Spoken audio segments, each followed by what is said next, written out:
Your mindset can either limit you or it can build you into something beyond anything that you've previously imagined before.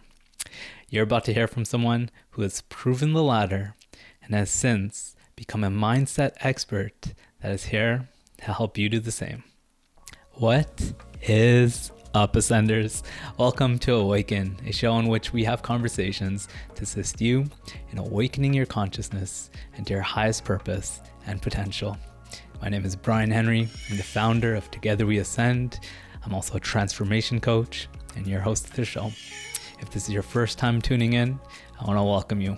If you're someone who's on a path of spiritual growth and personal transformation and are interested in continuing to receive content being created to support you on this journey, I invite you to subscribe to the podcast or the YouTube channel, wherever it is you're listening to this from.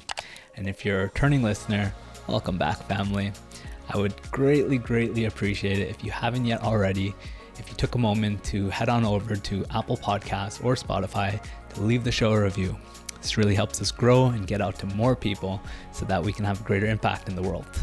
Also, consider sharing this podcast with someone you care about who you believe could benefit from this type of content. Natascha Schulmeister was told a lot of things. She was told that she would be unlikely to ever be able to run long distances because of major injuries that she had. She was also told that she didn't have the body type to compete in bodybuilding. She's gone through trauma. She's dealt with feeling unworthy. And since she has competed in and placed in a bodybuilding competition, is well on her way to running a marathon, and has become a coach that is helping others become unbreakable through movement, mindset, and nutrition. In this conversation, you're about to hear from someone who has proven firsthand that we are capable of so much more than we may believe. What she shares here will support you in overcoming your challenges, following through, achieving your goals so that you can discover just how capable you are. This is Awaken with Natascha Schulmeister. Natascha Schulmeister is a lighthouse supporting purpose-driven humans to heal, grow, and create freedom. Whether she calls herself this or not, she's an expert of health and mindset. She helps others become unbreakable through movement, mindset, and nutrition. After working with her, she's had clients achieve outcomes like quitting smoking after years of failing and healing their relationship with food, their body, and themselves. She truly is a lighthouse who lights up the spaces she is present in, and I say this from personal experience, as I've been honored to have co-created some of the spaces she's chosen to be in. She brings with her an energy of compassion and understanding, and is a gifted space holder. Natascha competed in her first bodybuilding show ever last year, and after a dedicated preparation, she went home a winner and with third place. Shortly after, she began her training for a marathon that she's currently in the midst of. She's a coach, she's an athlete, and she's a healer. She's here to help us remember that mindset matters, and it's with great pleasure that I get to welcome her onto the show and have this conversation with her. Natascha, welcome to Awaken. Wow, thank you. That was epic. Can you write all of my bios? I give you full permission from here on out.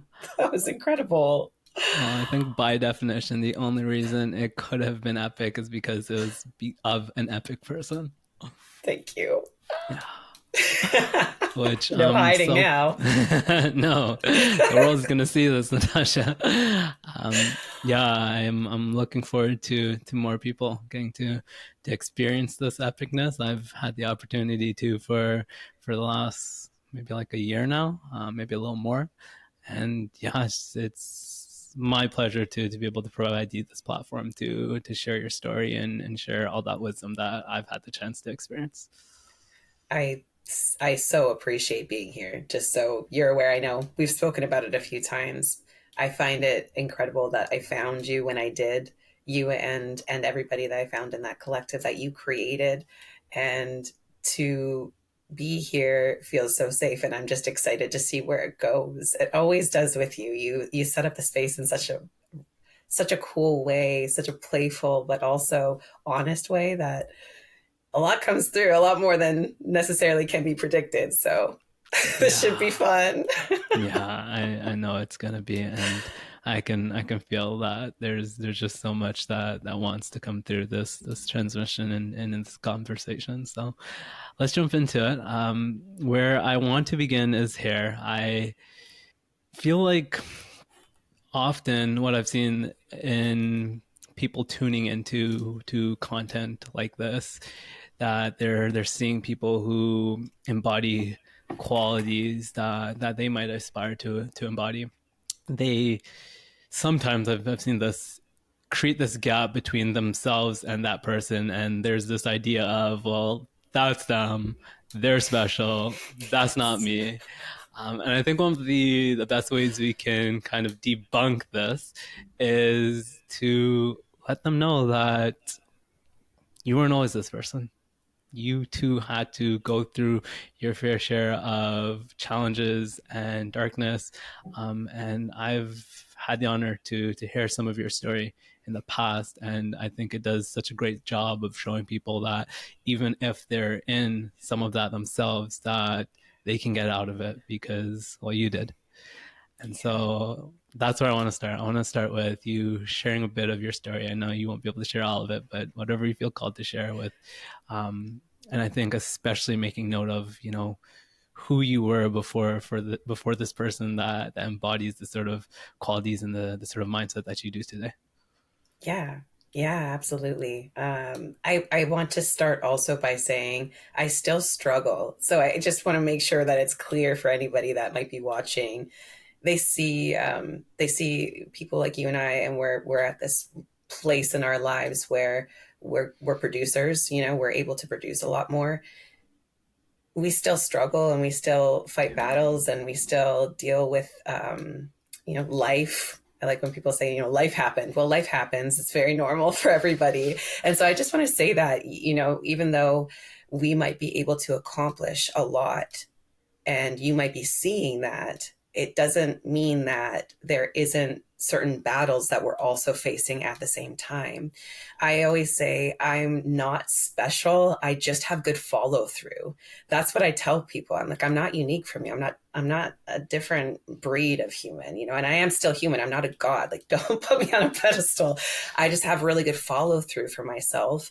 And that's because of what I've been through, because I went through a large period of my life where I had no follow through for myself. Um, let's just go. I'll go back, and then I can take us through.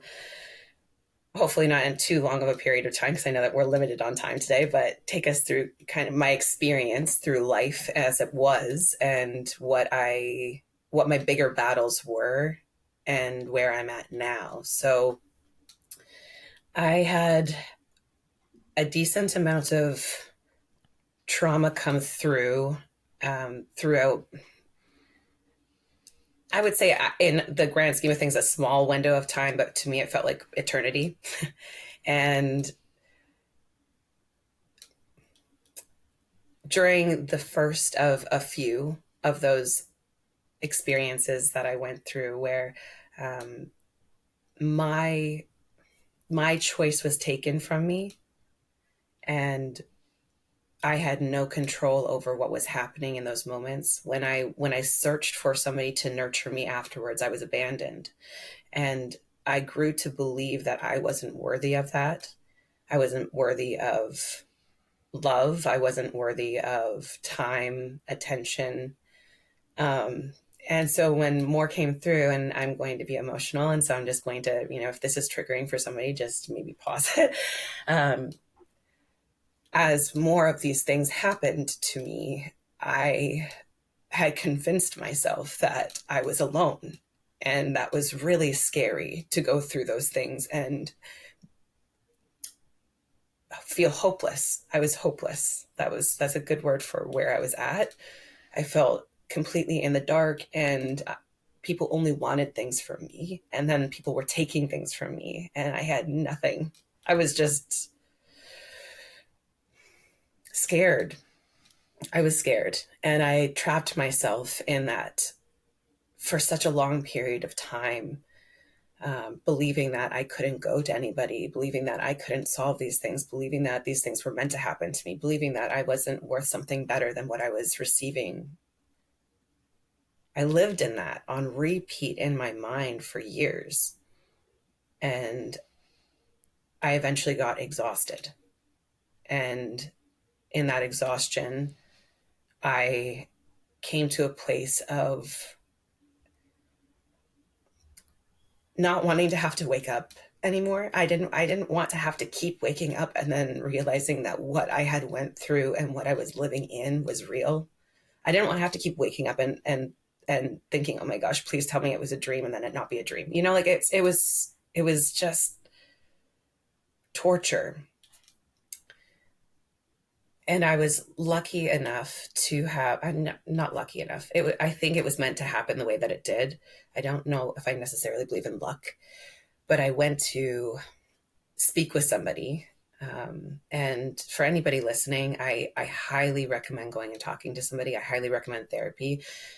How I was raised in a household that did not believe in therapy, except for my mom, who was struggling with mental health issues.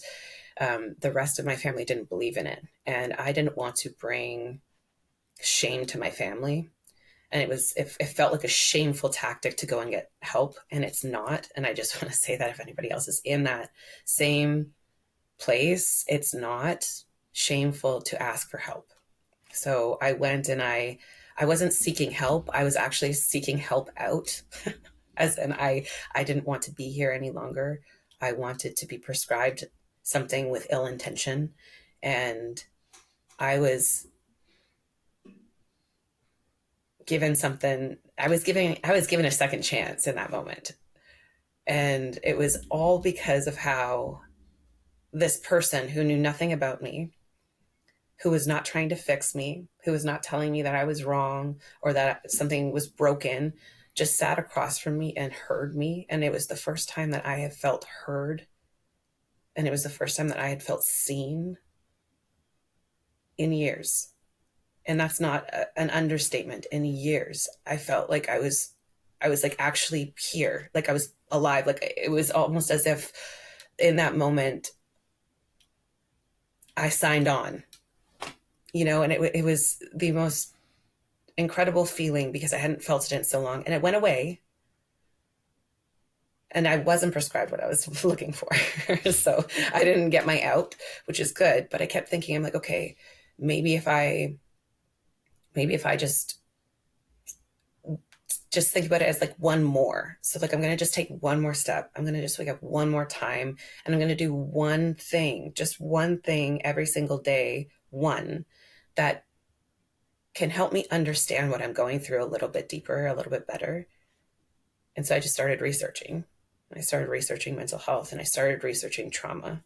And I just wanted to get to know it. I wasn't trying to solve it. I wasn't trying to eliminate it. I didn't think it was possible to do so. I just wanted to know it. That was my main focus and drive. And the more that I got to know it, the more I started to realize I didn't write these things. Okay, well, if I didn't write these things, that has to mean that somebody else knows them, which means that I'm not alone. So who else knows these things? And then I started to, my focus started to switch to, well, who else? And I just started to try and look for other people. That's it. Just trying to look for anybody else that may have experienced not necessarily the same things as me, but felt the same things that I did. You know, I have the belief that whether you drown in 7 feet of water or 20 feet of water, it doesn't matter. You still drown at the end of the day. Trauma is trauma. It doesn't matter how heavy it was. Mm-hmm. It's how it makes you feel. And that's how we can connect to one another and relate to one another and support one another, not by me saying, oh, my trauma's worse or my trauma's not as bad as yours. It's saying, no, we both experienced the same thing. We both felt the same thing.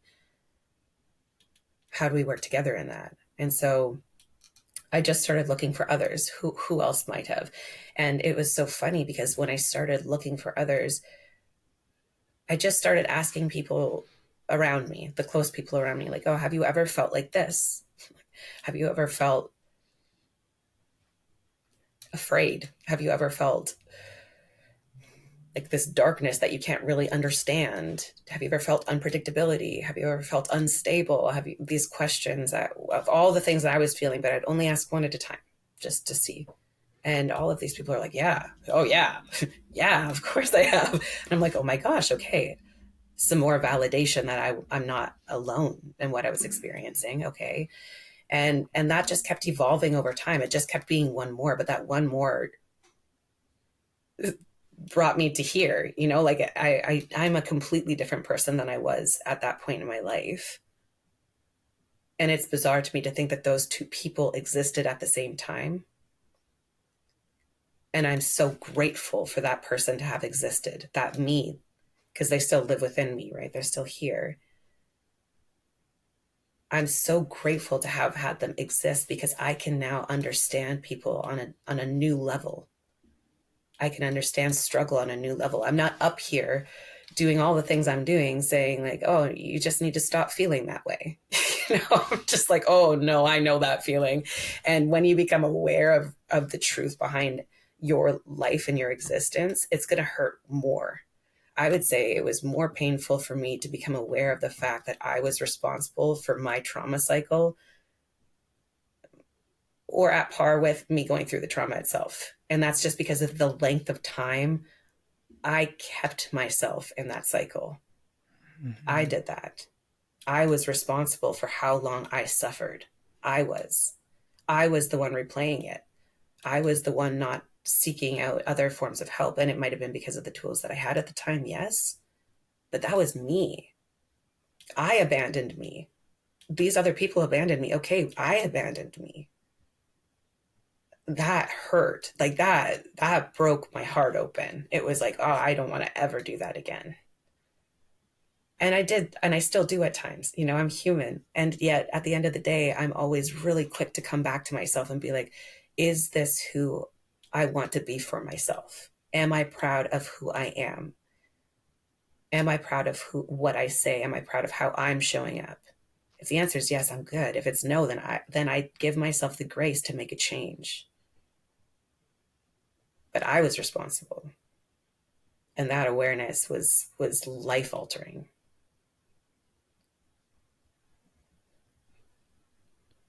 How did you come to that awareness that that you had some responsibility in what you were experiencing? And because it sounded like there was a journey to coming to the point of even coming to the idea that you could have done something, right? That realization that you had responsibility in this and that you had the power to change it. How did you get there? Yeah. Community. So it's funny. I didn't come to it on my own. I mean, the realization came from me. Yes. It was through being around people who I wanted to be. I started to show up in groups of people and I started to ask myself, why do these people inspire me? What is it about these people that inspires me? What is it about these characters in movies that I'm just like so drawn to? What is it about the hero that I love so much? Like what is that? And how can I be that? And I started to recognize a pattern with all of those people. Those people weren't victims. None of them are victims. I mean, they were victims. They had horrible things happen to them. Horrible things happen to them. And yet they weren't victims. And I was like, okay, well, how do you not be a victim when something has happened to you? How do you not be a victim when somebody has impeded on your choice, when somebody has taken something from you and intentionally harmed you? How do you not be a victim? And it was the recognition of, and I cannot remember who said it, so I apologize on that account, but The moment that your trauma happened is the only moment it truly existed, and everything past that point is your responsibility. And I was like, whoa. And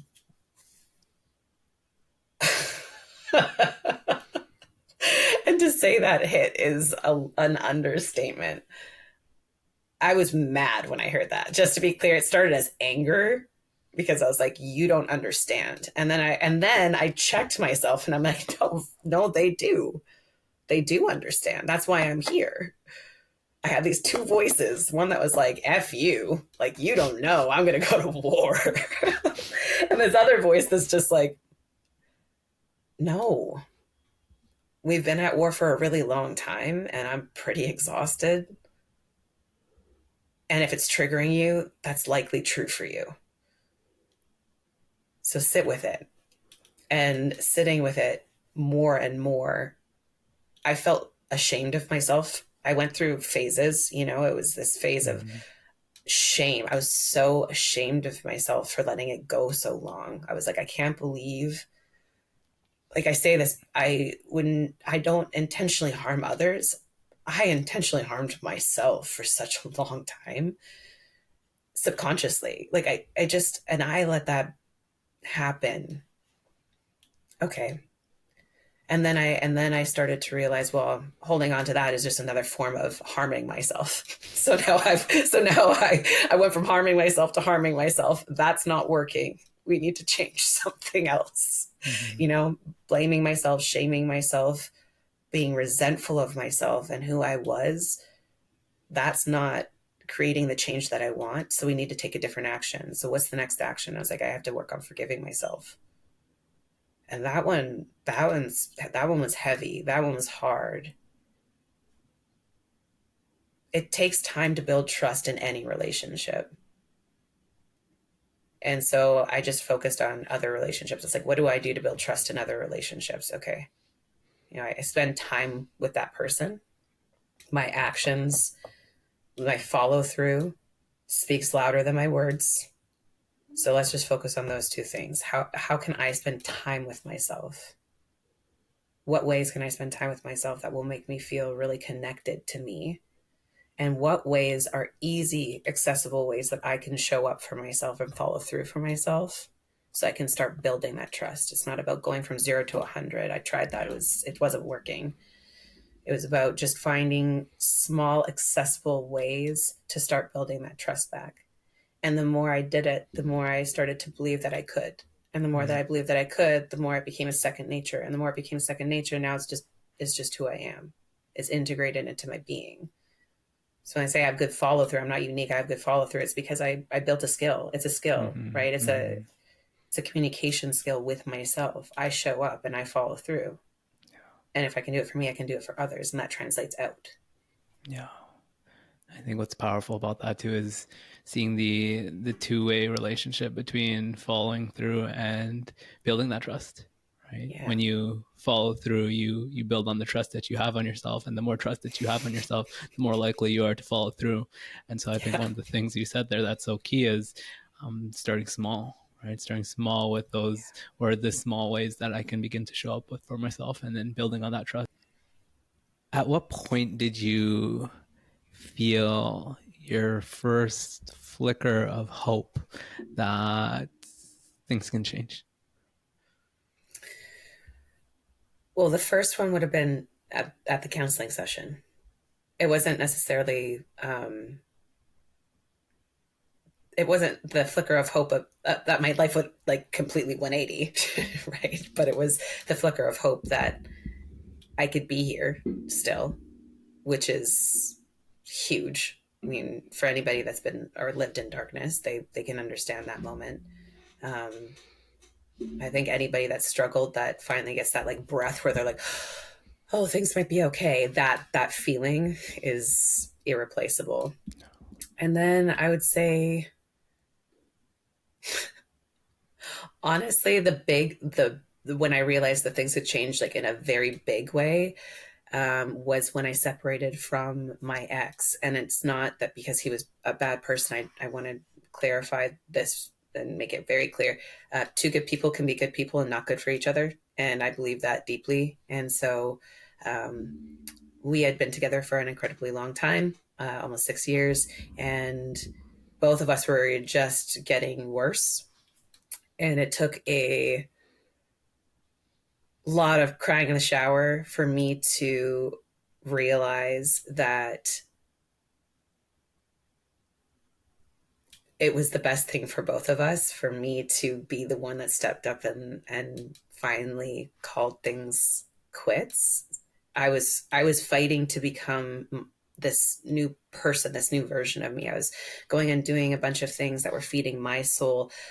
He never wanted to be there. So whenever I was there trying to do these things that would feed my soul, I was constantly feeling this guilt that I wasn't present with him. But then when I was there, we weren't together or present. And then I would be thinking about all the things I wanted to do. And I'm like, it's the same for him. Like, we just keep cycling this weird guilt that we can never meet each other for 6 years. And it was terrifying. It was terrifying for me because I didn't know how I would be by myself. But I knew that it was worth the risk, and I knew that it was the honorable thing to do to let him go. I knew that. It was hard though. You pour so much of yourself into somebody else in that long period. In short periods of time as well, but in that long period of time we had so much woven into each other. And so many people that would say, like, you guys are fine. These are normal things, like just downplay. And I'm like, these aren't normal things. These aren't okay. Okay. I have to listen to my soul now. I have to listen to my heart now. And my head's telling me, just stay. It's fine. It'll get better. And my soul is telling me, get out. And finally, I chose to listen to the other voice. And it was horrible at first. I'm going to be honest. It was a really, really, really difficult breakup. Because his mental health is not okay. And I just remember laying on the floor with a bottle of wine and listening to Celine Dion cry. And just being like, I'm so proud of myself. But I was like, I was a mess, but I was crying, but I was like, this was the right choice. And it was horrible, and it was messy, and it was chaotic, and it was like everything was falling apart. And I felt amazing. And I was like, I don't understand this feeling, but if this is what it took, was just doing the right thing, even though it was hard. And this was a big thing to do. This was a life-changing thing to do. Then I can do the small things too. So let's just we're just going to get through it. We're so brave. We're so courageous. We've got this. I leaned on other people. I was like, you know what? I'm not good. Like, I need support and love. And I just need to know that even though I did the right thing, I'm not going to lose everyone, and I'm not going to lose myself. So that was that moment. That moment was pretty clear. It was, yeah, I had moved my entire life to Vancouver. He was the only person that I knew from back home. Like, I don't have anybody here, right? So it was a big thing for me. My family's back in Alberta. All of my friends are back in Alberta. I'm like, oh my gosh, I'm going to be alone. And I wasn't. I had me. And then I made so many friends that are here with me still today. And I'm just like, okay, I gave myself the opportunity for something greater. And I also gave that to him as well. And I think that was the most loving thing I could have done. At the time, it felt mean to do it. And we get in that headspace, right? Our ego gets in the way and it tries to cloud us. And in hindsight, I can see it as the most loving thing I could have done for both of us, was to let us separate and be the person that let that happen, because he's so much better now too. There's something you said that stood out to me. Making the decision to leave that relationship that was no longer in alignment for you. You said the words that you were listening to your soul at that point. You decided to listen to your soul, listen to your heart, and to me that I'm willing to guess that there had to have been a certain amount of inner work and self-awareness cultivated, healing perhaps, that took place in order for you to have even be able to tune into that, to know what it was that your soul was wanting, would you say? Yeah. Yeah. Finish your thought, and then I have something to Yeah, add. so I think that's the part that I want to emphasize, because I think there might be some golden nuggets to draw from that. How are you? What work needed to be done, if there was work involved with that? But how were you able to even get in touch with what you were wanting at that soul heart level? Yeah. So just the one thing I wanted to say before, and then I'll dive into that. I believe we all have those voices, right? We have two voices within us, and this is just something that I believe. We have one that I call my soul and my heart, and one that's the ego. And I do believe both are necessary. Like the ego is going to keep you safe, protect you from walking off a cliff. Please don't walk off cliffs. You know, like it's going to be the one that's telling you when you're in true danger. And I think sometimes that voice uh, sees things that aren't dangerous as danger, and then it can cloud or become really high volume in comparison to your other voice. So I think that this is just like dials within us, and I think they're both necessary. So it's not about eliminating one of the voices. Instead, it's about sitting and being able to hear both the voices and make a conscious decision based on both. And so um, my soul voice was very quiet for a really long time, though it would still speak. It was just very quiet. And my other one was really loud for a really long time. What helped me to start, as you put it, hearing that other voice was investing in activities that felt good for me. And I had to trial and error this a lot, because at first I was told some really like specific ones, like journal, right? Like that was like a really commonplace one, and I know lots of people still, they journal and they enjoy it. I'm not a huge journaler. I have to be called to journal. I love writing. I'm not necessarily I like to speak. I'm a speaker. So I like to like voice record things. But I tried journaling because I was told, the physical action of it, as well as um, letting your mind just flow and writing whatever comes out. It can be so beneficial to you. So I did try that. I found some benefits to it. The most benefits I found was just from being able to sit and ask myself questions and reflect, like having reflection points.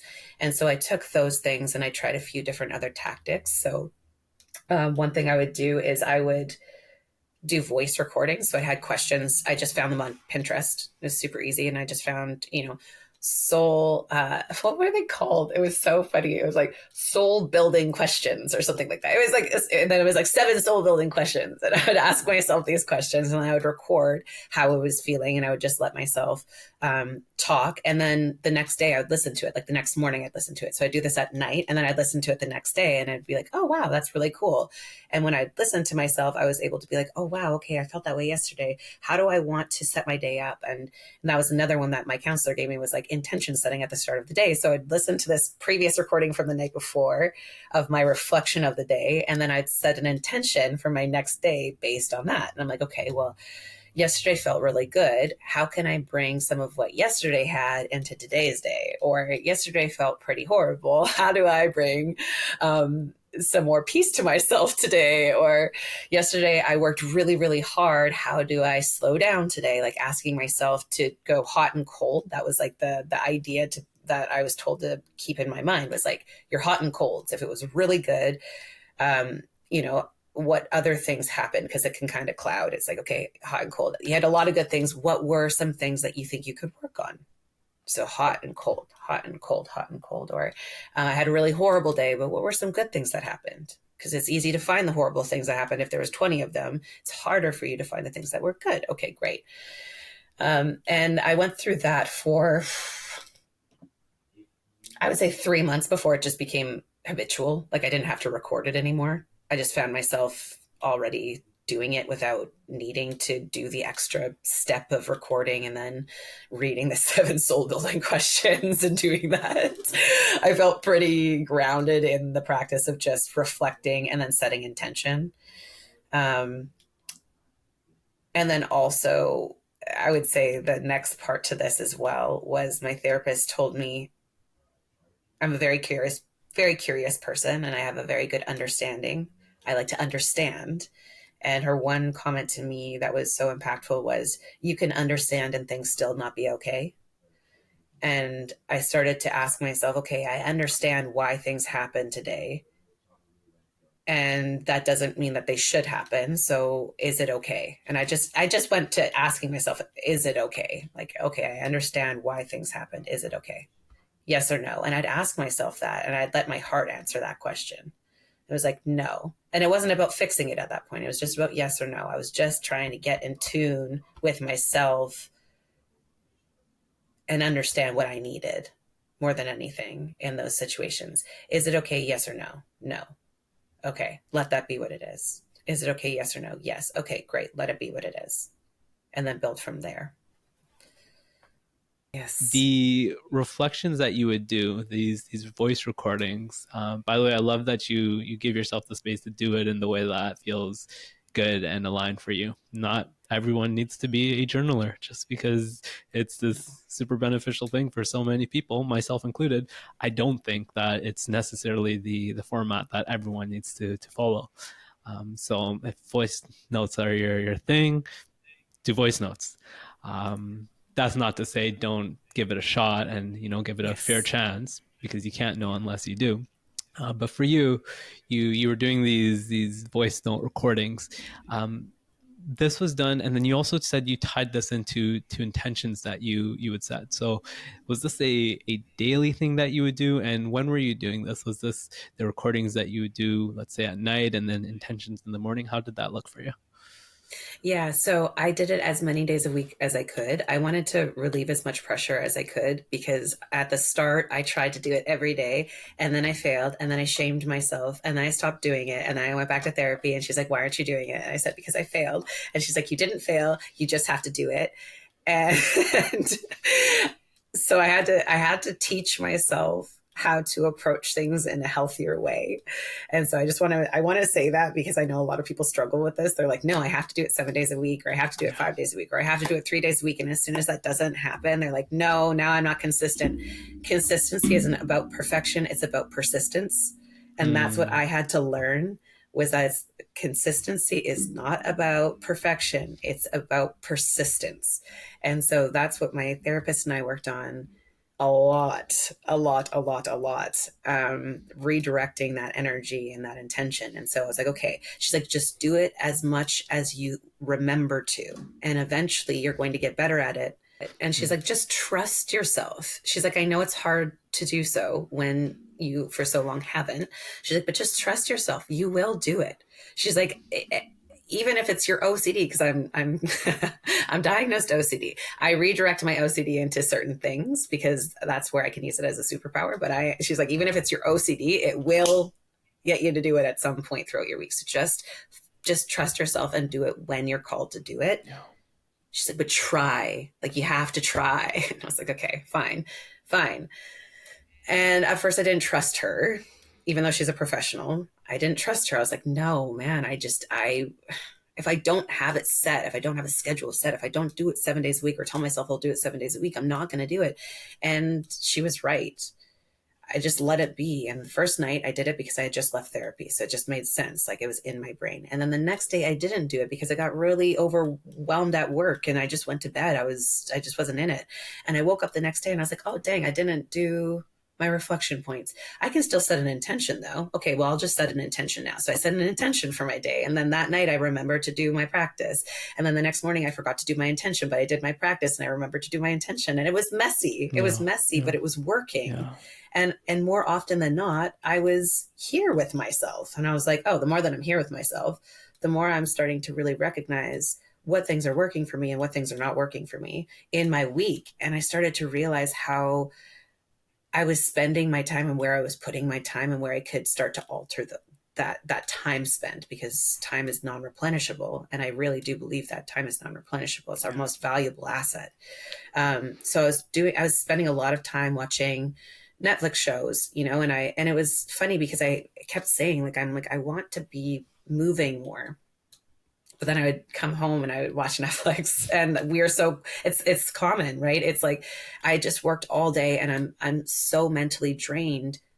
I can't, like, I feel like I physically can't. I have 100% battery, and that just took 80% of it. And now I have to cook dinner, and now I have to do all of these things to be an adult. And I'm so tired. How do I do anything physical? That was where I existed for a really long time. But the more I started reflecting and setting intention, the more I realized, I'm like, okay, well, let's just do 5 minutes. We'll just go outside and walk the block. Like, anything, just do literally anything. Yeah.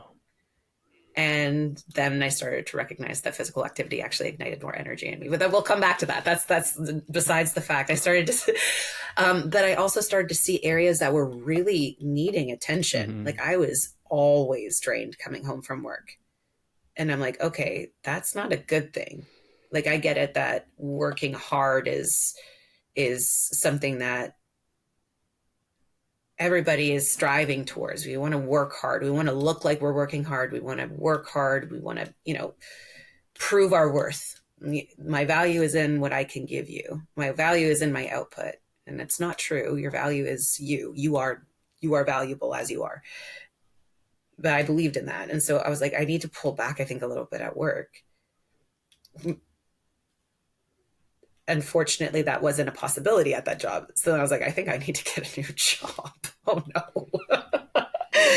And that was scary. But I was like, okay, well, let's just put ourselves out there. And as soon as I put myself out there, I was taken at another job immediately. And I was like, whoa, okay, well, let's just try. So I left a job of 7 years and I went to this new job, and I was paid more and I was given more responsibility, but I was also given way more flexibility. And I was like, okay, that feels better. It's not great, but it feels better. I feel drained only 3 days of my week as opposed to 5 days of my week. And now I can fit a little bit more in. I was like, okay, how do we keep altering these things, And the more I reflected and set intention, the more I could feel when I was out of intention that I had set, when I wasn't living in it. The promise I made to myself at the starting of the day, you can checkpoint that all throughout your day. And it's like, oh, I am not living in my promise. All right, how do I make a quick change to get back into that again? And then reflecting on the day and just asking yourself what worked, what didn't. I gave myself 3 questions by the end of it. I made it really simple. It wasn't 7 anymore. It was 3. And it was, what was a highlight of the day? One highlight. What was difficult or the most challenging of the day? And what do I want for tomorrow? So highlight, one challenge that I faced, and what do I want for my tomorrow? Mm-hmm. What do I want for tomorrow? Mm-hmm. So it's just making sure that I was taking those things into consideration before I started to think about my next day. And then when I arrived at my next day, I'd ask myself if that was still true when I was setting my intention, because you could wake up and it not be true anymore. Something else could come in. If I'm sick, maybe my intention of trying to get more physical activity just is not the right intention anymore. And it's more, I need to rest. I need to take care of myself. I need to nurture. Yeah. And I still do that today. That's one thing that I've carried on through. This intention setting practice and the reflection and intention. And reflection. Wow. And just so it's super clear here, what does the intention setting practice look like? Is it just open? You get to decide what one intention, how does that look like in detail? Yeah, so it's one intention. In the morning, I'll decide, okay, so what do I have for the day? Because there's certain things that if I could plan them, they're there. And I want to show up for those things. So if I have, let's say, a big day of meetings, I think this one's accessible to a lot of people who work. If I have a big day of meetings, my intention generally ends up being the same thing, where it's like, I need to, I set an intention to eat the most sustainable and long energy foods I can eat. So it's like, long-term sustainable foods I can eat. I'm like, words are jumbled there. Eat the most long-term sustainable foods I can eat. And what does that mean? The foods that are going to give me the most energy throughout my entire day. I don't want to be reliant on quick source, or else I'm going to crash and I can't energetically show up the way that I need to. It's impossible for me. Yeah. So I always look for my big energy sources, which is usually through food. But then I also have simple days where I'm like, my goal or my intention today is to be present. And so I try and think about that as much as I can. I'll go on my walk with my dog every single morning. And if my goal is to be more present, I don't take my headphones and I try and take in as many things as possible. So I'll be like, okay, if I notice myself getting lost in my head and my goal is to be present, I'll be like, okay, name 5 things around you right now. And then I'll name 5 things that are around me, and then I'll take a deep breath, and then I am here. And then I just ground into that and I walk and I try and feel my feet. I try and feel my eyeballs. I know that sounds weird, but trust me, feeling your eyeballs is a thing. It brings you into presence really quick. Yeah. And I just let that come up throughout the day as I remember it. And I always do. I think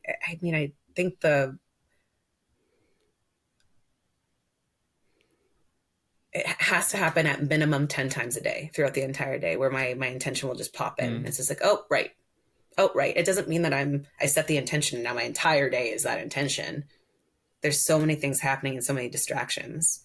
It's about coming back to it and living in honor of it. Yeah. And yeah, giving yourself the grace to exist, but also exist in that. Yeah.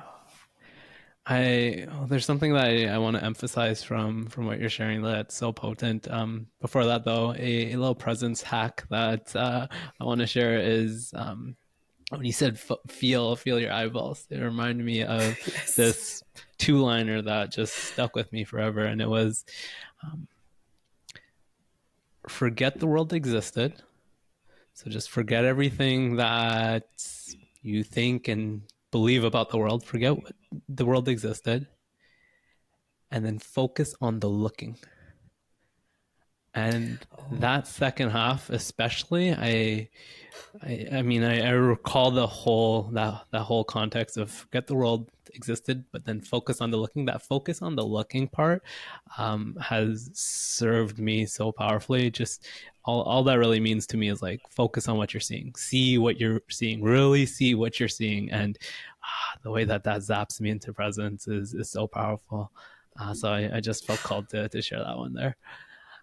I love that. That gave me chills as soon as you said it. I was like, "Whoa, you do that's real though, because when you start focusing, it's like everything becomes into clear focus. You don't realize how zoomed out you actually are until you're focusing on seeing the things around you, and then you're like, "Whoa, oh, when my eyes are up, they have awoken."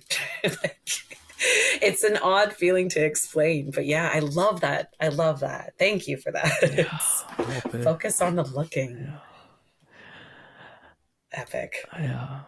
I hope it serves you and anyone else that hears this as much or even a fraction of how it has for me. Okay, so the part that I want to emphasize of what you just shared, the intention setting practice, the reflections, and what I really took from that with regards to like how that has served you. You mentioned the change in job and coming to clarity that that it was draining you. It was not in alignment with what you were wanting. What I really want to emphasize from that is you were able to cultivate this awareness of your wants and your needs only through this building of this relationship with yourself. And your heart, yeah, like tuning in, right? That's where we started, right? How do we tune into to our heart and our soul and what we're wanting in that at that level. And it sounds like some of the first steps for you was again building this relationship with yourself through these practices of reflection and intention setting. So I'm really glad that we were able to kind of just like break that down. Someone can hear this, and if they have no experience with practices like this before, they can, with what you've shared, put them into practice, because I really feel like, again, it doesn't need to be journaling and it doesn't need to be voice notes, but some means of just getting in touch with ourselves, our thoughts and feelings is it creates that's the catalyst for the self-awareness. And that self-awareness is where you'll know what is wanting to be tweaked and changed about your life. So change, I think, Yes. that awareness precedes any change that we're going to make in our life in alignment with our values and our desires. And so yeah, I'm just really happy that you shared that practice with us. Yeah, it's been so beneficial. And one other thing I'll add is if you've thought about something more than 5 times, it's time to focus in on it. If you've thought about something more than 5 times, it's time to focus in on it. Meaning, like, if I've thought about how somebody's upset me 5 times, it's time to focus in. Yeah. Or if it's bleeding into your life, Yeah. in a good or bad way, but in a good way, it's like, oh, I really need to be grateful for that thing, and that's one of my top run gratitudes. It keeps bleeding in such a beautiful way in my life. Or on the harder side, the negative challenge side, it's like 5 times. It's time to actually start to look at a solution now because this isn't working. Yeah. And Yeah. what I will add to that is that I'm just so sure that there's so many things that have popped up for us and for others 5 plus 10, 20 times that we haven't yet realized is something that we've been circling around for so long. Actually, I've been experiencing this rather recently because I've been an avid journaler for so long, and I think I kind of slowed down with it for a little bit. And recently in my journaling, I'm seeing things that are popping up, and I'm realizing like, hey, wow, like I've been thinking about this quite a bit. But I didn't realize how much I was thinking about it until I took that moment to really reflect on it. Yeah, you brought the subconscious into the conscious. Yeah. Oh, wow. But you only did that through sitting with yourself. Yeah. I think it's the only real way. I mean, there's different forms of that sitting with yourself, but it's really the only way to bring forth what's happening underneath the surface and seeing it more clearly. Yeah, absolutely. Yeah. I love that. Yeah. So what do you do with it then? Once you've come to that awareness, and maybe you want to throw an example here of a change that you've made in your own life. Once that awareness drops in and you see something more clearly, maybe it's here's this thing that's not serving me, or here's this thing that I just want, and it's time for me to start acting towards. Once that clarity comes in, where do you take it from there? Well, this is so different for so many things. But it started simple, just to be clear. I think simplicity is really important. We tend to overcomplicate it as people, and sometimes it's just coming back to the simplicity of something that will help you. I'll go with the bodybuilding. You represented the bodybuilding competition, for example, so I'll come to that. That came up for me, well, like way more than 5 times for me to do that. I had spent my entire life not thinking that I should ever do something like a bodybuilding competition. I got told that I had childbearing hips. There's no way I could compete. I didn't have the body for it. I didn't have to look for it. All of these things, and I internalized them. And at the end of the day, it was me. I was the one that was stopping myself. It started coming into, after I left that job, into my mind of, okay, no, I think I might actually want to do this. And it came in 5 times. So then I wrote it down and I put it on my wall, and I'm like, all right, it's coming out of my brain and now it's on the wall, and I'm just gonna stare it down. This is terrifying for me. It is a very vulnerable thing to do. To put yourself out there in such a way and to show up in such a way. I was like, oh, if I do that, I am stepping into the light. Like, I'm in the arena. Am I ready for the arena? And I just kept looking at it, and I'm like, okay, now I think to get myself ready for that idea for a bodybuilding competition, I'm just going to do a 12-week mini prep just to see how I feel. And I talked to a couple of people about that, and they're like, no, that's silly. So I went to my wall, and then I made a decision. And then I talked to people in a community that is of bodybuilders, and they said that was silly and that I should just do it. And I was like, okay. So I took that in and I sat with it, and I was like, okay, I'm just going to do it. And I hired a coach. I found a coach within a week, and I was like, I'm going to do this, and I want to do a longer prep. I made a decision that maybe I wasn't ready for like a quick roundabout prep of like short term. That was terrifying for me. But if I gave myself more time, I felt like I could drop into it. And I wanted a professional to guide me through it. I was at first going to do it myself, and I'm like, no, if I'm going to do this, I'm going to really do this. So I'm going to hire a professional. I'm going to let them guide me through these next steps. And I'm going to put my trust into this other person. And my side of things is I have to show up and I have to follow through and I have to do the work. I am responsible for that. They're responsible for telling me what to do. That's great. So relieve some of the pressure. That's one area that I can talk about is like, okay, I take this from here and I put it on my wall and I face it. And then I talk to a community of people and then I make a choice. So awareness, reflection, choice.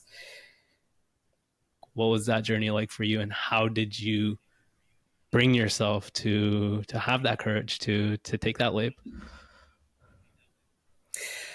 Yeah, that was terrifying all throughout, just to be clear. Like it had moments where I felt so grounded in what I was doing, and then other moments where I had no idea what I was doing. Having the coach was incredibly supportive of that journey. If I had let myself, and I want to speak on this for a second, if I had let myself just do it on my own, I'm not sure I could have gotten to the place that I did that first time. For the marathon, I feel really good doing this on my own, and I'm not hiring a coach. However, for that first major competition where I had never been brave enough to step into any arena like this one, having that guidance from an individual who knew, like an expert, who knew what they were talking about, it calmed me in a way that I couldn't reach on my own. And whenever I was feeling unstable, I would contact him and he's like, I'm the coach. I know what I'm doing. You need to sit back and just follow through. That's what you're doing. That's your job. You hired me. You pay me money. Your job is just to do the work. So you trust what I do. And that's the end of it. And it was a little harsher than maybe I'm necessarily used to, but that was calming for me because it was like, right, I don't need to be in control of this part. I was trying so hard to be in control of every aspect of it that I was getting disrupted and I was overloading and I was overstimulating. And every time that would happen, I would go down. I'm like, I'm not sure that this X, Y, Z, I'm not sure I look good enough. Like, I'm not sure that I'm doing things well enough. I'm not sure if I am enough. I just kept saying that because I was so scared of showing up on that stage and not being enough because I was still battling with the fear of not being enough in general. And that just kept coming up because I was like, oh, that's a wound that's got to be worked on. Okay. And this is just making it more and more apparent every week when I'm checking in and I'm putting myself out there. I made a point of every single check-in, every single week, posting it on social media. I'm like, I am not hiding, even when I'm scared, even when I feel so uncomfortable with my body, even when I am not hiding anymore. Yeah. This is going to be life-changing for me, and I need to sit into that discomfort as much as possible. And some weeks it was easy, and other weeks I wish Joey could be on this with me. He could be able to talk about it, but I was like, I don't think I should post this. Like, I think I look terrible. He's like, post it. He's like, you already got it ready. He's like, just post it. And then I would do it, and then he'd hug me and he'd be like, okay, now you can feel bad, but you don't delete it. But you need to be here. He's like, it's okay. You can feel everything you're feeling. He's like, but you have to show up. He's like, that's your job here, is to show up, do the work, follow through. You're not hiding anymore. You're the sun. You're not the 8th planet from the sun. You're the sun right now. You got to shine bright. Like, you got to step into it. You're in the arena. And guess what? You're the only one booing you right now. So you need to step into the arena and calm and just show up. And it's like, okay. So that journey was brilliant because it showed me where my weak points were, where I was still needing extra nurture. And the more that I showed up and the more that I got closer, the closer I got to the date of the actual show, and the more I started shedding, because I was cutting at that point, I was cutting. So I was literally shedding parts of me. I was shedding fat off of my body, shedding fat cells off of my body that had probably been there for a while. Like it felt like an actual shedding. The closer I got, the more calm I got into it. And it was wild because I had fought it. I was fighting it. And then I started cutting and I was like, and now we're here and we're integrating. It was like a flat line of every single week. I'm like, okay, yep, we're a warrior. Like, I'm a wolf. We're good. And I felt that in my heart. I was like, I got this. I've already done this for 6 months. I've got this. Whether I show up on stage and I win something doesn't matter. I've got this. And I'm walking on that stage for every version of me before now. I've got this for me and them. I don't, everybody else, they matter, but not as much. It is so important for me to walk on stage for all of those previous versions of me that felt that I wasn't good enough, that felt that I wasn't enough, that felt that I wasn't deserving. I'm walking on stage for all of those versions of me. I've got this. And they were all looking to me, all of those versions that were like, are you sure? And I was like, I've got this. But they had been questioning me the entire time. I'm like, I'm not sure. I'm not sure. And then finally it just like settled into me. And I was like, I've got this. I just have to keep doing what I've already been doing because it is working. It's working. And there's proof in that, in my physical outer appearance, which is like armor. It was so funny. I just like, as soon as I started seeing the muscles show through, I'm like, look at all the armor I built. That was immediately what I thought in my brain. I'm like, I'm a warrior, dude. Like I'm a warrior. This is on me. Like, this isn't going anywhere. I'm strong. I've got this. And then walking on stage, it was terrifying because you're just like pretty much naked. You're like, I'm doing it. And that felt very much like cliff jumping. That was an adrenaline rush. And I cried after. I was so proud of myself. And I felt as though every single version of me was there with me, just like we were all together finally in connected, and like just pride, so much pride of like, oh no, we've got this. Okay. What next? It was a what next? There's just so many lessons from that story that just beamed through for me. One that comes up is the only way I think we can get into that state of, or that you were able to get into that mode of, I got this, was because you went through, or you allowed the space for all of those other beliefs and perspectives to come up through the process, right? You didn't feel that way through the process, but you allowed for that to show up. You allowed for the I'm not enough to show up, and you saw that and you processed that. And I don't think we can ever come to that place of being clear and free of those limiting perspectives until we put ourselves in a situation. And this is what I think you did. You put yourself into a situation where it created space and invited those limiting beliefs up and out of you. Yeah. I put myself through a major challenge in the safest way possible.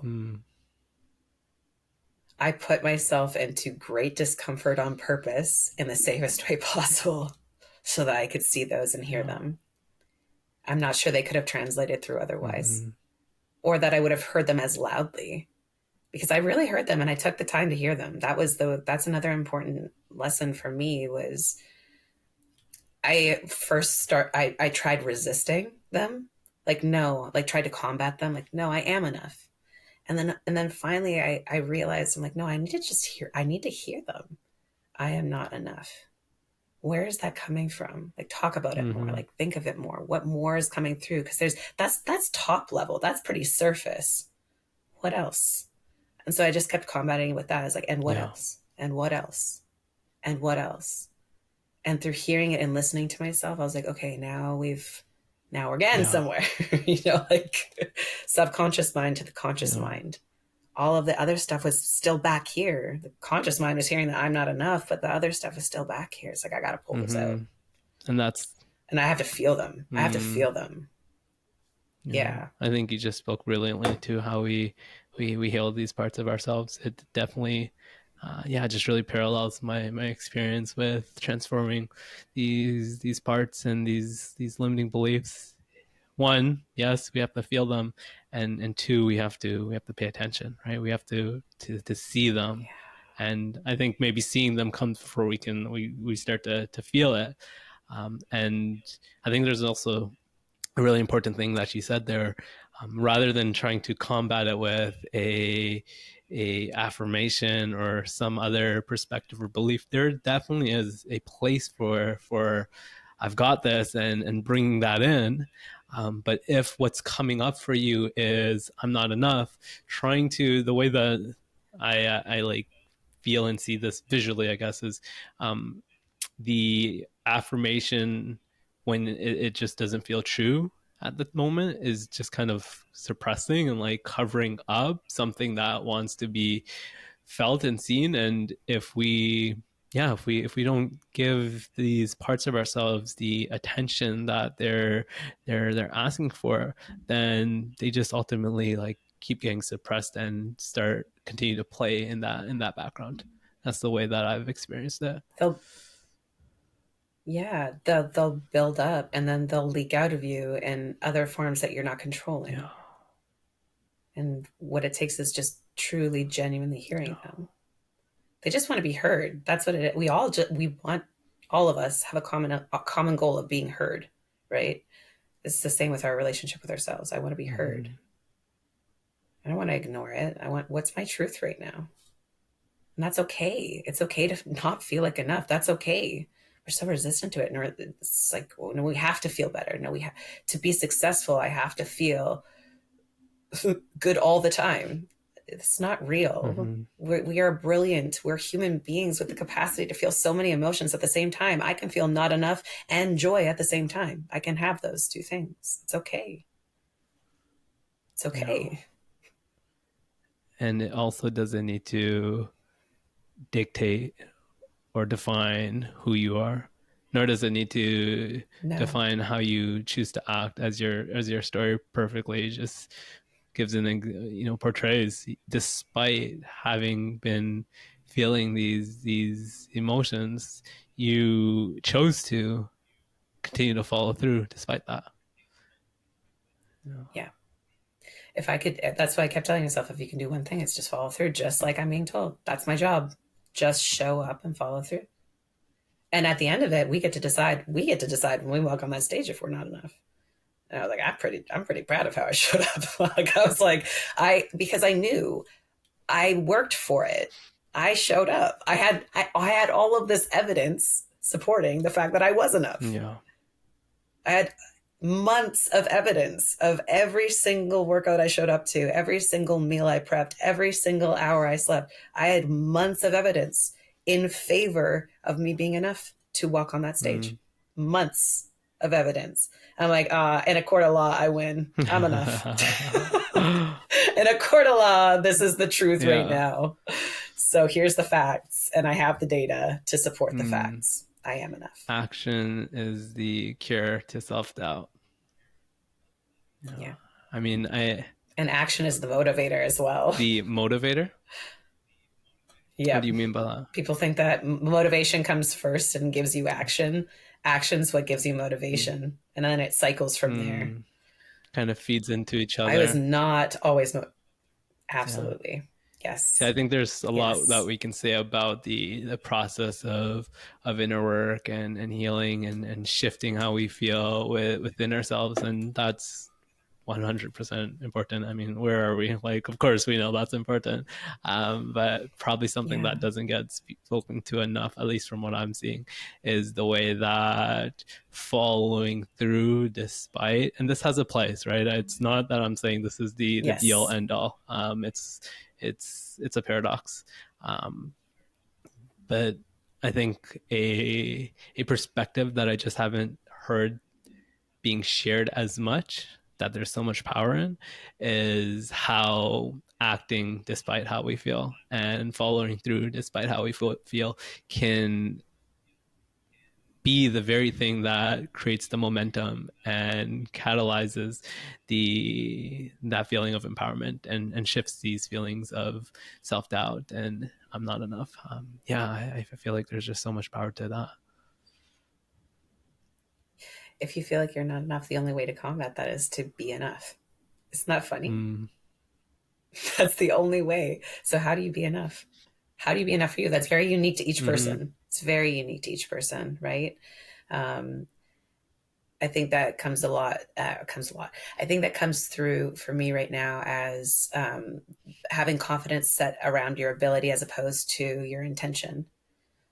And so if my intention or my intentions, which are my core values, are to follow through for myself and to follow through for others and like be this person, my confidence should be built around that, not around whether or not I can do a bodybuilding competition, but the bodybuilding competition will come through living in my intention.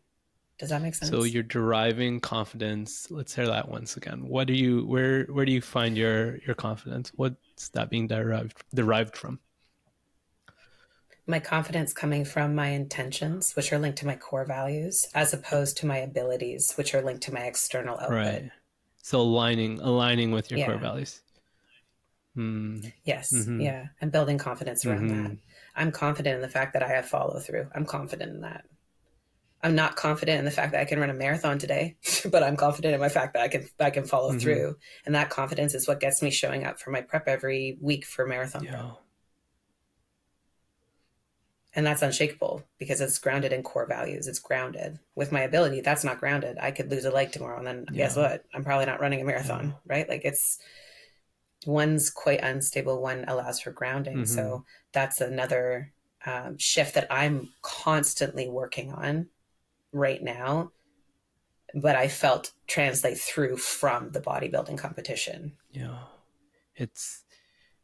I feel like this more process oriented, focused than the outcome. The outcome's great. The outcome gives us something to strive for, but really where the confidence, but also the fulfillment and the satisfaction comes from the alignment with the process. Yeah. How good does it feel to make yourself a promise and follow through on it? Pretty good. Like, there's nothing Pretty good. better.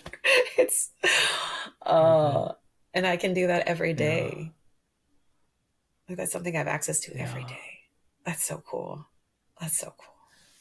I want to really emphasize an earlier point that was made, and it's this can be done on such a micro scale, right? Like, not everyone hearing this is going to go do a bodybuilding contest after this, or should they? But what are these small ways, these small promises that we can make to ourselves so that we get to experience this reward of self-trust? Yeah, I think I'm ready for it. There's one question I knew I wanted to ask you, and I think we kind of touched on it a little bit, but I feel like I just want to hear you respond to it.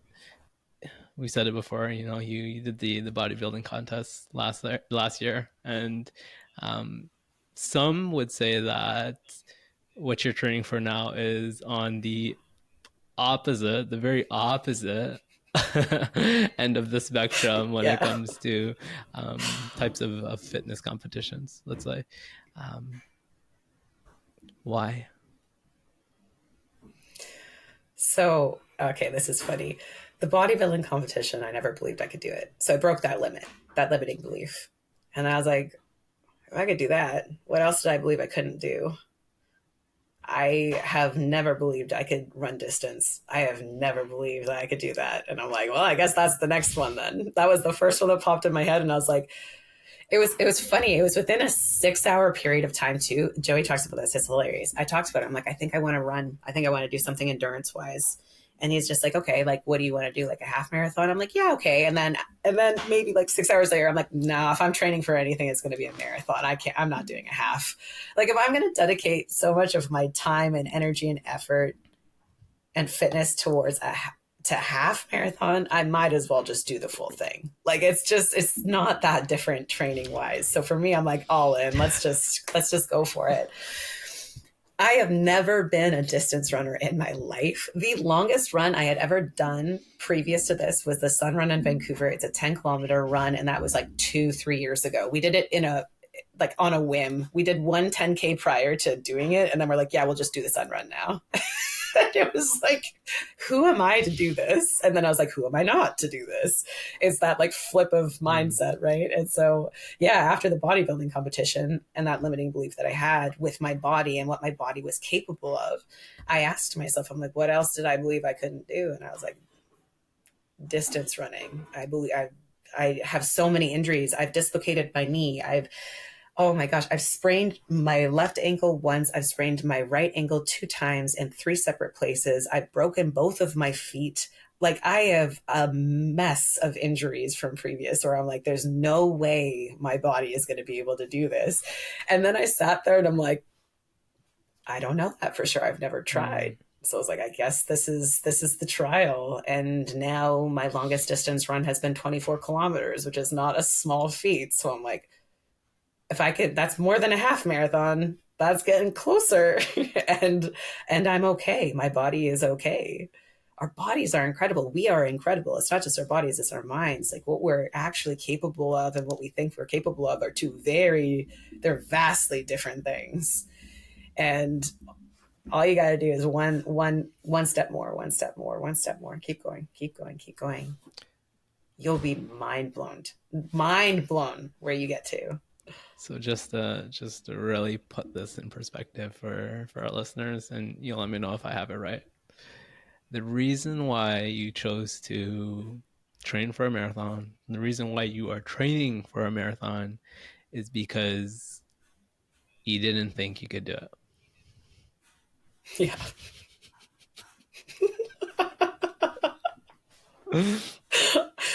Yeah. Exactly. What better way to overcome your limiting belief than to literally prove to yourself that you are beyond that limit? Yeah. It's the only way. You don't know until you've tried it.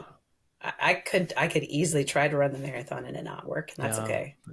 At least I know I tried. And like, look how far I've already come. Like, if you had asked me 3 years, 2 years, 1 year ago in the bodybuilding comp, I would have said absolutely not. I was so focused on the bodybuilding competition, though. If you had asked me if I could even do a half marathon, I would have said no. And now I've just surpassed the half marathon distance, right? My mind is already at a place where every long distance run I'm doing from this point forward, I've never done before. This is new territory. Every single week I'm training now. Is that not wild? That is wild. And and every step I take past that distance that I've ran the week previous, I'm like, oh my gosh, I've never run this. And it's so interesting because I'm tired by that point. And then as soon as it's like, oh, we're in like new distance territory, I get a burst of energy and I run faster every time. Like, it's like and now we're awake. This is where the race begins. Woof. It's the idea that our bodies are just capable of so much more than we might imagine. And there's only one way to find out. There's only one way to find out. And like you said, whether you do end up running it or not, the fact that you just broke through perceived limits was made possible because you were open to the possibility. Yeah, exactly. It's so powerful. It's so cool. Powerful. We're so powerful. You're so powerful. We are so powerful. Yeah. We are. It's so funny though, right? Like I'm not exceptional. I'm not unique. I just have very good follow through. Because that's my intention with myself. That's my intention. And that was trained. It's trainable. Yes. It's a trainable skill. I was not good with follow through to start. I was not. And I can own that. I did not follow through for myself for a very long time, for years. And now look at me. It's trainable. And all you need is patience and grace and love and understanding. And you'll get there and it'll just keep improving. I know that mine isn't even as good as it can be. And I love that idea. It's like, I will consistently improve on this as time goes. That is amazing because look what I've already accomplished and it can only get better. Like, whoa. Until I die, like it can only get better. There's no limit.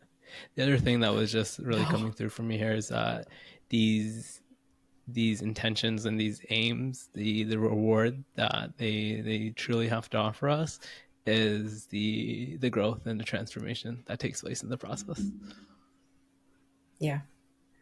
Oh yeah. I've started to actually use this by setting goals, not necessarily just based on what I think I want in the end, right? Not just setting goals to fulfill some desire that I have, thinking that when I have that thing, I'll be happier.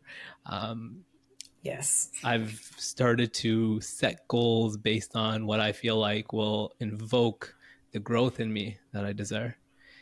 So it's been Yes. reverse engineering this, like, who do I want to be? What qualities do I want to embody? What kind of character do I want to embody? And what are some of the things, what goals can I set for myself that will bring this out in me? Yeah. Yes. Yes. It's not about the end goal. It's so funny. It's not about the end goal. It is. I mean, you follow through to get to that point, but the process, what it opens up in you, what it reveals to you. Mm-hmm. Oh man, I love that that's what you're Yeah. doing now. I love that. That's such a beautiful way of thinking about it, and I think that's accessible to everybody listening too. It, Who do you want to become? Who do you want to be? And how can this goal encourage and cultivate that in you? mm-hmm. Oh, Either way, we come out winners when we approach it like that. yes. Yes. There's always lessons that translate out. I don't know about you, but I find they come like a month after. It's like your brain has to like download and process. It's like the Windows loading screen for a little bit. It's like, yeah, you downloaded a lot of lessons throughout and you know them. And then it does Yeah. this. And then at the end of it, it's just like everything awakens in you. And you're like, whoa, I learned so much more than I thought that I did. Oh my gosh. I feel it. I feel it. Okay. Let me check in here. Yeah, there's one other that I feel like will be a perfect way to just kind of like bring this all home. Um, why does mindset matter? Oh. Oh.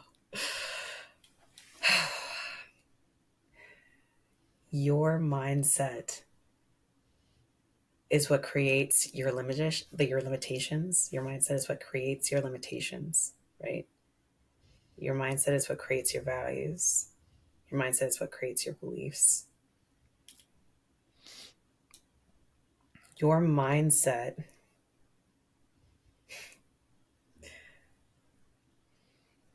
if given the opportunity can create things in your life that you could never have predicted because your brain tries to envision and predict where things will go, and that's limited.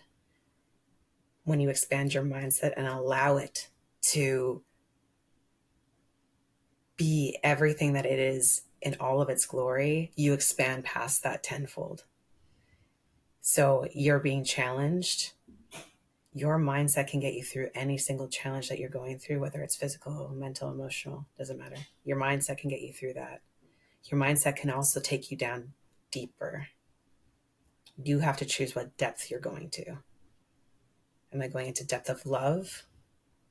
Or am I going into depth of perpetuating self-hate? And it's powerful either way. It can destroy you, or it can build you into something that is beyond anything that you can ever imagine. But it is so powerful. And every day you cultivating that, it matters. It matters because it will help you to decide and decipher what depth you're going to each day. What depth am I going to? Where am I going? Where am I going?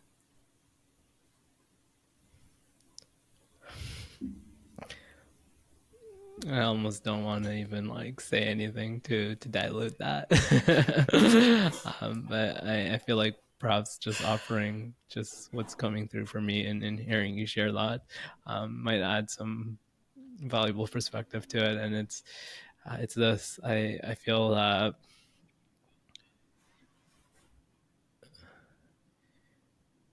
our current mindset dictates what we believe is possible for us, right? In our current mindset, what that entails is what we currently believe is possible. Yeah.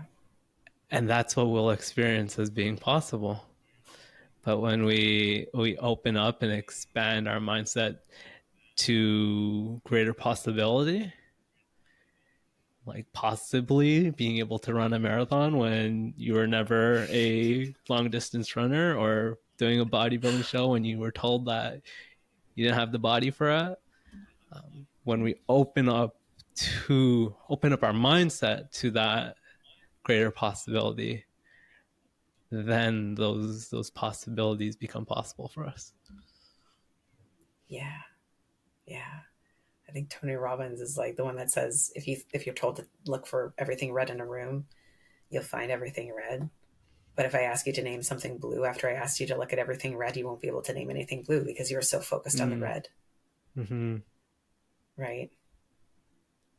I think a lot of ways what we're doing is training this mindset of possibilities. What could be possible? Could this be possible?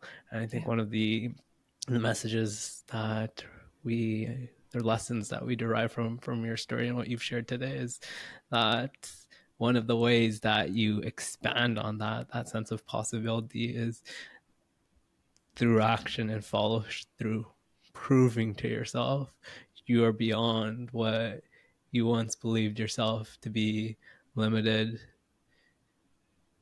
to. Yeah. With a dash of humility, always. Make sure you dash humility on every little recipe you bring into your life. I'm not the best runner. I have a lot of humility in that, okay? but I am a runner now because I made it possible for myself. I could not run 24 kilometers when I started. Dash of humility there. I could run 1 and then I had to walk. Now I can run 24. Dash of humility at all times, right? Like it's just remembering I'm good at this, and I also have lots of ways that I can improve, and that's okay. Yeah. Beautiful. We're gonna do it. We're gonna jump into the ascending round. These are a series of sort of quick fire questions, quick responses, or speak forever. I would be happy with that as well. You ready to jump in? Yes. Question number 1. What one book have you read that comes closest to being a must-read? Oh, there's a few. Okay, I would say Brené Brown, Daring Greatly. That's my that hit home, and I can reread that one many times, and I find a new nugget of truth for me every time I read it. Nice. It's one I haven't read.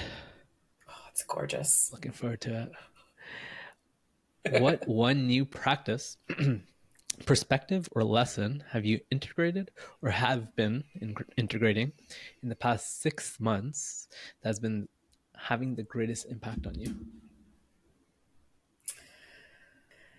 I would say improving myself over proving myself is the biggest one that's coming through right now. So I found myself in a lot of ways and a lot of times without thinking about it, trying to do things like quickly or trying to do them really great or trying to outwardly show myself in a way that I liked. It was good, but I want to improve myself, not prove myself. So when I'm showing up in any format, in any way, I want to make sure it's from the mindset of improving, not proving. Like I don't have to prove to you that I'm a good person. I'm improving myself to become a good person. Or I don't have to prove to you that I'm the best squatter and I can do 5 plates. I'm improving myself, and today I'm lifting with 1 plate. You know what I mean? Like it's the practice of humility, improving myself over proving myself, and being conscious of that everywhere I go. What does it mean to ascend? I believe it means growing into the highest form of ourselves until death, the highest form that we can become as a human being in this round. I understand that people think that we go through a few different rounds to up-level our souls. And so my idea of ascension is the continuous improvement or the continuous pursuit of becoming your highest self until death and beyond? How do we ascend? Living in our truth, continuing to grow, even if that means slowing down, opening our hearts to the people around us, and loving genuinely. I think at the core, it's love for ourselves and the world around us. Yeah.